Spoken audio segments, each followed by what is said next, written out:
بسم الله والصلاة والسلام على رسول الله. ازيكم يا حبايبي، عاملين ايه؟ يا رب دايما تكونوا في احسن حال كده ان شاء الله. النهارده بقى هنفطر ايه مع بعض؟ هنعمل مع بعض عيش التورتيلا الطريقة الصحيحة والاصلية بتاعته ان شاء الله، وهيطلع معانا تحفة زي ما هتشوفوه معايا في الفيديو كده ان شاء الله. هنعمل معاه الشاورما السوري بالتتبيلة برضو الاصلية بتاعتها، انضف واطعم من المحلات بكتير والله، هتجربوها ان شاء الله وانتوا هتحكموا بنفسكم. معايا ايه هنا؟ عايزه العيش التورتيلا بتاعي ما يشدش كده ويبقى زي المجلد كده، يبقى بيقطم معايا كده وجميل كده وفي نفس الوقت طري. معايا 3 كوبايات دقيق، ومعايا معلقه بس دقيق سميط، دقيق الذره بتاعنا الاصفر العادي جدا. معايا ربع كوبايه زيت. معايا 3 معالق لبن بودر، يعني كل كوبايه معلقه لبن بودر. معايا معلقه كبيره كده زي ما انتم شايفين معايا كده بيكنج باودر. معايا ذره ملح، معايا معلقه سكر كبيره. هقلب الكلام ده كله ببعضه بقى. هو ده عيش التورتيلا عباره عن كده، ده اللي اللي ما خلوش يقطم كده واللي يخليه كده طري معاكي وكده وجميل كده. هو اللبن البودر يخليه طري معانا ويدينا طعم حلو جدا، والدقيق الذره ما يخلوهوش يشد معايا كده زي العيش السوري كده، لا بيبقى بيقطم معاكي كده وجميل كده، ما يبقاش بيشد كده ولا مجلد. خدت كده كوبايه ميه معايا دافيه من السخان، دافيه مش سخنه ولا حاجه، مش بسخناها، دافيه. وهبتدي اعجنها كده، هلفها كده. انا لغايه دلوقتي حطيت كوبايه الميه بتاعتي عليه مره واحده. شايفين فاضل حبه دقيق كده، جبت كوبايه تانية، هاخد منها يدوب بالمعلقه كده حبه بحبه صغيرين كده لغايه ما العجينه بتاعتي الدقيق يتدرى معايا كله، يدوب معايا كده في الميه. خلاص داب كده معايا في الميه. بتبقى العجينه بتاعته متماسكه، مش عجينه طريه، عجينه متماسكه كده حلوه كده. ما بتحتاجش عجن كتير ولا حاجه برضو عشان ما يشدش معايا. انا بس لميت الدقيق بالميه كده زي ما انتم شايفين معايا كده، يعني عملت شويه صغيرين كده، لفيت شويه صغيرين، دوبت اللي شربت ده في ده، وخلاص هلفها على كده واغطيها، مش هعمل فيها حاجه تاني. يعني هتعجنيها بايدك يعني بسرعه بسرعه كده، مش هتحتاج معانا عجان ولا حاجه. هلم العجينه بتاعتي، شايفين العجينه بتاعتي متماسكه ازاي، يعني يابسه مش طريه. وهبتدي اغطيها بقى واسيبها ترتاح حوالي ربع ساعه، اسيبها ترتاح شويه كده ربع ساعه. كل ما ترتاح كل ما هيبقى افضل. كده بعد ما ارتاحت معايا سبتها ربع ساعه معايا، هبتدي اشكلها معايا كرات صغيره كده، يعني اكبر من الليمونه بشويه، على حسب الحجم الرغيف اللي انت عايزاه كبير تكبري التقرصه بتاعتها، التشكيله بتاعتها. يعني عايزاه صغير متوسط كده زي ما انا هعمله، تعمليه يعني اكبر من الليمونه كده بشويه زي ما انتم شايفين معايا كده. ويستحب طبعا اللي هو الحجم ده بيبقى مناسب يعني حلو، بيرمي معاكي كتير والساندوتش بيبقى ملموم في ايديكي كده وحلو. قرصتها كده بعدين شلتها شلتها ترتاح برضو. في الوقت اللي بترتاح فيه معايا ده، انا معايا كيلو بانيه. هبتدي اقطعه كده. انا جايباه خاليه فراخ صغيره كده، كان عندي فراخ كده خليتها وطلعت عندي الكميه دي من البانيه. معايا كيلو كده من البانيه، هقطعه بقى شرايح صغيره كده. شايفين قسمته بس بالطول كده عشان هو صدر الفرخه صغير اصلا، هقسمه على 2 بس على حسب حجم الفرخه عندك.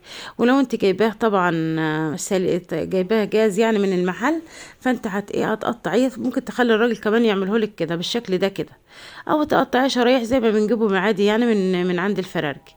قطعتها كلها بالشكل ده كده. شايفين الحجم بتاعها عامل ازاي، ولا تخين ولا رفيع، متوسط كده حلو كده. ركنته بقى على جنب كده، ونبتدي نعمل التتبيله بتاعتنا. التتبيله بتاعتنا؟ معايا ربع كوبايه عصير برتقال، حوالي 3 معالق خل كبار، معايا معلقه توم مفروم كبيره، معايا معلقتين او 3 زبادي كده على حسب يعني معلقه كوبايه زبادي صغير اللي احنا بنجيبها ديت اللي هم 5 جنيه دي. معايا هنحط معلقه مستردة، لو عندك، ما عندكيش ممكن تحط كركم عادي جدا. حطيت معلقه مستردة كبيره كده زي ما انتم شايفين معايا كده، بتدي تيست عالي وطعم عالي برضو، وبتدي لون حلو. معايا توابل شاورما، معايا كركم، معايا كمون، معايا فلفل اسود، معايا ملح، معايا بابريكا مدخنه. هحط الكلام ده كله في بعضه كده واقلبه في التتبيله كده زي ما انتم شايفين معايا كده. التتبيله دي بقى ريحه طالعه، لو عندك شويه زعتر كمان ممكن تحطي عليها، بس انا ما كانش عندي زعتر. الريحه طالعه كده وانا بقلبها، بسم الله ما شاء الله، الله اكبر، تحفه. حطيت فيها الفراخ بتاعتي كده، طبعا انا غسله الصدور قبل ما استخدمها خالص، غسلاها ومنضفاها كويس جدا. هقلبها واسيبها في التتبيله بتاعتي دي. عندك الوقت المتاح عندك سيبيها فيه. يعني انا تبلتها من حوالي الساعه 1 الظهر كده وسبتها لغايه المغرب كده، ولو باتت في التتبيله يبقى افضل وافضل كمان. خلاص ركنتها كده وهغطيها واحطها في التلاجة. وبعد كده ايه معايا العيش بقى، اعرف ان العيش بتاعي ارتاح كده، اختبره بايدي كده، لو نزل ما طلعش يبقى ايه، يبقى ارتاح معايا كويس جدا. هبتدي افرده بقى، احط شويه دقيق كده تحتيه وابتدي افرده بسرعه بسرعه كده بالايه باي حاجه عندك نشابه، عندك مردانه، عندك البطاطا دي اللي بتفرد دي اللي عندي دي ممكن تستخدميها، كل حاجه متاحه. يستحب طبعا انه يكون مرقوق جدا عشان العيش ده ما بينفخش معايا، يبقى يكون مرقوق كده يعني ايه رقيق، ما يكونش تخين. عشان ايه؟ عشان العيش ما ينفخش معايا. افرد معاكم كمان واحده كده، بسم الله ما شاء الله، عشان مرتاح بقى. وشويه الدقيق الذره كمان دول مخلينه يفرد معايا بسرعه، مش بيشد معايا كمان، يعني مسهلين عليه الفرد. وفي الاكل كمان بيبقى تحفه. الرغيف بقولك بيبقى دايب كده، مش بيشد كده ولا مجلد كده زي العيش السوري زي ما بنشتريه. انا فردت الكميه بتاعتي كلها وحطيتها بقى عشان ما اولعش الغاز طبعا واهدر غاز على الفاضي. رصيته كله على بعضه كده، بين كل دور ودور ايه حته قماشه كده حطيتها عليها، مخصصه طبعا للعجين عندي. سخنت الصينيه وكفتها كده على النار. عندك طاسه ماشي، عايز تعمليه في فرن عندك ماشي، بس يستحب لو مش في فرن البوتاجاز عشان ما ينشفوش معاكي. هعمل ايه؟ يا دوب يشم النار كده على الصينيه من فوق. طبعا النار عاليه، النار يعني عاليه مش مطياها ولا حاجه، بس اخد بالي وما اتحركش. عشان كده انا فردته كل مره واحده عشان ما اسيبوش على النار لا ينشف، لا انا ما افرد والبخ نفسي، لا انا فردته كل مره واحده وطلعت. شايفين بقى؟ يا دوب اشوف الفقاقيع دي كده اشيله من على النار على طول، اقلبه مره واشيله من على النار على طول، ما ينتفخش معايا ولا ياخدش لون معايا. لو خد لون خفيف كده كده يعني خفيف خالص خالص كده ماشي، بس ما تخلوش يتحمر معاكي ويدي لون معاكي. انا في الوقت ده عم جاهزه فوطه، بطلع من على الصينيه دي على الفوطه على طول عشان العيش ما ينشفش معايا. شايفين؟ هي مره كده ومره كده، اشوف الفقاقيع دي بس كده واقلبه وخلاص، على كده بطلعه على كده على طول. شايفين اللون الخفيف الذهبي الخفيف اللي شايفين؟ ديت ممكن اسمح لك بيها، بس لو غيرك كده بالعيش بينشف معاك، بيطلع ناشف معاكي مقدد كده ناشف، ينفع للاكل يعني ما ينفعش للسندوتشات. سريع سريع كده بعمله، حلو جدا جدا، بيبقى حلو جدا جدا معايا وسهل بقى. وممكن تعملي كمية كبيرة وتحطها في الفريزر وانت فاضية كده او انت قاعدة كده بعد الفطار، بعد صلاة التراويح ممكن تعمليه، بيسهل معاكي مثلا لبكرة، يعني ما تسيبيش الحاجة تعمليها في يومها يعني. وعملته بسرعة بسرعة كده. شايفين بقى؟ بسم الله الله اكبر، عامل ازاي؟ شايفين طراوته؟ طري جدا وجميل جدا، الطريقة الصحيحة بتاعت العيش التورتيلا. شايفين عامل ازاي؟ ما شاء الله تحفة.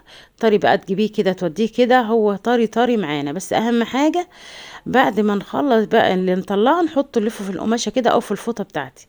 طري جدا ازاي؟ شايفين بلفه ازاي؟ تحفة تحفة، ولا واخد لون ولا حاجة، وطري وجميل جدا معايا.